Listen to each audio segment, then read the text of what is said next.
நான் மரியாதை கொடுக்கணும். கல்யாணம் ஆன முதல் ராத்திரி கதவை திறந்து அத்தான் இந்தாங்க பாலுன்னு கொடுப்பேன்னு நினைச்சேன். பாப்பா இல்லன்னு. சரி முதல் புருஷனை பாக்குறா வெக்கத்துல திக்குதுன்னு நினைச்சேன்.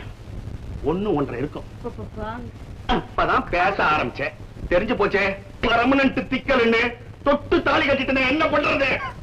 தேன்மொழின்னு பேர் வச்ச உங்க அப்பா என் கைக்கு இப்ப கிடைச்சா ஒரு குடம் தேனை தலையில ஊத்தி கட்டரும்ப விட்டு கடிக்க வைப்பேன்.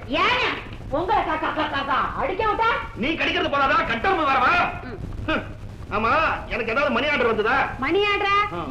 இல்லையே. யாருக்கு தெரிந்து? எங்க மாமாவுக்கு அவசரமா லெட்டர் எழுதி பணம் அனுப்ப சொல்லியிருந்தேன். அந்த பணம் வந்தா என் டாலிக்கு நான் டாலர் செயின் செய்யணும். என்னது? டாலியா? யாரு? இது ஒண்ணு இல்ல. டாலி இல்ல, தாலி தாலி. உன் தாலிக்கு ஒரு டாலர் செய்யணும்னு எனக்கு ரொம்ப நாள் ஆசை. போதும்